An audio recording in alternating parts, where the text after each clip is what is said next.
പുതിയ സ്കൂൾ വർഷമൊക്കെ ആരംഭിക്കാറായി. കുട്ടികളെയൊക്കെ സ്കൂളിൽ ചേർക്കുന്ന തിരക്കിലാണ്, സ്കൂളിലും കോളേജിലുമൊക്കെ ആയിട്ട്. അപ്പോൾ വലിയ തുക ചെലവ് വരുന്ന ഒരു സമയമാണ് ഈ ജൂൺ മാസം. തന്നെയുമല്ല, മഴ തുടങ്ങുന്നതുകൊണ്ട് കർഷകരായിട്ടുള്ളവരും അതുപോലെ ചെറുകിട വരുമാനമുള്ള ആളുകൾക്കൊക്കെ അവരുടെ വരുമാനം കുറഞ്ഞ ഒരു സമയവുമാണ്. അപ്പോൾ ഈ അവസരത്തിൽ പലരും പണം ഉണ്ടാക്കാനായിട്ട് നെട്ടോട്ടം ഓടുന്ന ഒരു സമയമാണ്. സ്കൂൾ തുറക്കുന്ന സമയങ്ങളിൽ പൊതുവെ ആളുകൾ ഏറ്റവും എളുപ്പം അവർക്ക് വായ്പ ലഭിക്കുന്നത് സ്വർണ്ണപ്പണയം വെച്ചിട്ടാണ്. അപ്പോൾ ഈ സ്വർണ്ണപ്പണയം വെക്കുമ്പം നമ്മൾ ശ്രദ്ധിക്കേണ്ട ഒന്ന് രണ്ട് കാര്യങ്ങളാണ് ഞാൻ പറയാൻ ഉദ്ദേശിക്കുന്നത്. നമ്മളെപ്പോഴും പണയം വെക്കുന്നത് നമുക്ക് ഏറ്റവും അടുത്തുള്ള അല്ലെങ്കിൽ പരിചയമുള്ള ഏതെങ്കിലും ഒരു സ്ഥാപനത്തിലായിരിക്കും. കൂടുതൽ ആൾക്കാരും അങ്ങനെയാണ് ചെയ്യുന്നത്. എന്നാൽ അതിനേക്കാളും ഒക്കെ ഉപരിയായിട്ട് നമുക്ക് തരുന്ന പണത്തിന് അവർ വാങ്ങുന്ന പലിശ എത്രയാണ്, അതാണ് നമ്മൾ ശരിക്കും ശ്രദ്ധിക്കേണ്ടത്. പിന്നെ അതുകൂടാതെ സ്വർണം സൂക്ഷിക്കുന്നതിനുള്ള കസ്റ്റഡി ചാർജ്, പ്രോസസ്സിംഗ് ഫീ, അങ്ങനെയുള്ള ചാർജസ് ഒക്കെ വരും. ആ ചാർജസിനൊക്കെ GST ഉണ്ട്. അപ്പോൾ നമ്മൾ പണയം വെക്കുമ്പം ശ്രദ്ധിക്കേണ്ടത്, നമുക്ക് ദേശസാൽകൃത ബാങ്കുകൾ അല്ലെങ്കിൽ വാണിജ്യ ബാങ്കുകൾ അവരാണ് ഏറ്റവും കുറഞ്ഞ പലിശയ്ക്ക് വായ്പ തരുന്നത്. അല്ലാതെയുള്ള സ്വകാര്യ ധനകാര്യ സ്ഥാപനങ്ങളുണ്ട്, നോൺ ബാങ്കിങ് ഫൈനാൻഷ്യൽ കമ്പനീസ്. അവരുടെയൊക്കെ പലിശ എപ്പോഴും കൂടുതലായിരിക്കും. അതുപോലെ ഈ ലോൺ തന്നെ പല രീതിയിലുണ്ട്. ലോൺ ടു വാല്യൂ എന്നൊക്കെ പറയും. അതായത് നമ്മൾ ഈട് കൊടുക്കുന്ന സ്വർണത്തിൻ്റെ എത്ര ശതമാനം വരെ നമ്മൾ വായ്പ എടുക്കുന്നു എന്ന് കണക്കാക്കിയിട്ട് നമ്മൾ കൂടുതൽ വായ്പ എടുത്തു കഴിഞ്ഞാൽ, അതായത് സ്വർണത്തിൻ്റെ വിലയുടെ ഒരു 80% വരെയൊക്കെ നമ്മൾ വായ്പ എടുത്തു കഴിഞ്ഞാൽ പലിശ കൂടുതലായിരിക്കും. അതേസമയം നമ്മൾ സ്വർണത്തിൻ്റെ മൂല്യത്തിൻ്റെ ഒരു പകുതി വരെയൊക്കെ വായ്പ എടുക്കുന്നുള്ളതിൽ പലിശ കുറവായിരിക്കും. അതുപോലെ കാലാവധി വെച്ചിട്ട് 3 മാസത്തിനുള്ളതുണ്ട്, 6 മാസമുണ്ട്, 12 മാസമുണ്ട്, മാസം തോറും പലിശ അടയ്ക്കേണ്ടതുണ്ട്. അങ്ങനെ പല സ്കീമുകളുണ്ട് സ്വർണ്ണപ്പണയത്തിന്.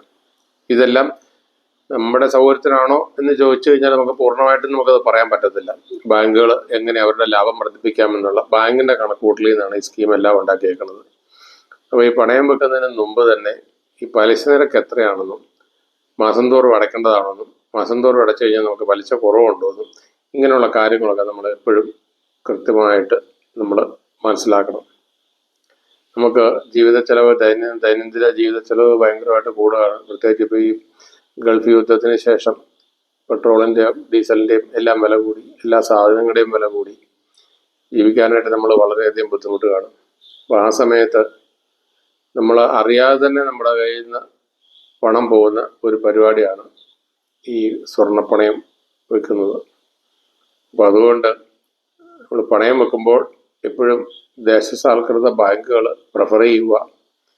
അവിടെ നടന്നില്ലെങ്കിൽ മാത്രമേ ദേശസാൽകൃത ബാങ്കുകൾ അല്ലെങ്കിൽ വാണിജ്യ ബാങ്കുകൾ, അവിടെ നടന്നില്ല എന്നുണ്ടെങ്കിൽ മാത്രമേ നിങ്ങൾ ഈ മറ്റ് ഇതര ബാങ്കിങ് സ്ഥാപനങ്ങളിൽ പോകാവുള്ളൂ.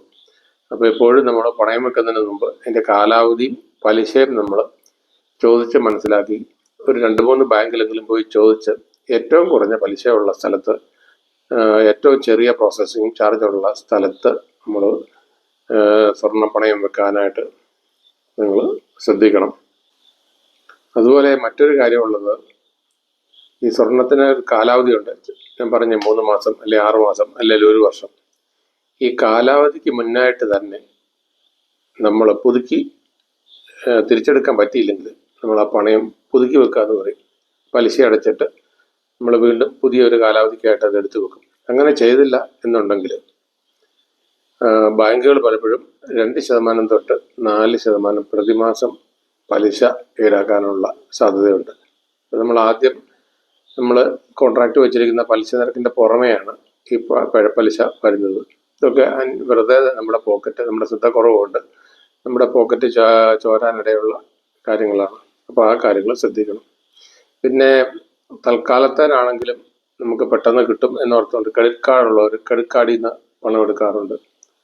അത് നിങ്ങൾ വളരെയധികം ശ്രദ്ധിക്കണം. നമുക്ക് കൂടുതൽ തുക എടുത്തു കഴിഞ്ഞാൽ പലപ്പോഴും നമുക്ക് അതിൻ്റെ ഡ്യൂ ഡേറ്റിൽ തന്നെ നമുക്ക് ഈ തുക തിരിച്ചടയ്ക്കാൻ പറ്റിയെന്നിരിക്കുകയില്ല. അപ്പോൾ ക്രെഡിറ്റ് കാർഡിന് ഡ്യൂ ഡേറ്റിൽ പണം അടച്ചില്ല എന്നുണ്ടെങ്കിൽ അതിന് 45% തൊട്ട് 50% വരെയൊക്കെയാണ് ക്രെഡിറ്റ് കാർഡിൻ്റെ പലിശ പോകുന്നത്. അത് നമ്മളെ ക്രെഡിറ്റ് എടുത്ത ദിവസം തൊട്ടായിരിക്കും. അപ്പോൾ അത് വലിയ തോതിലൊരു കടക്കണിയിലോട്ട് നമ്മൾ പെടും.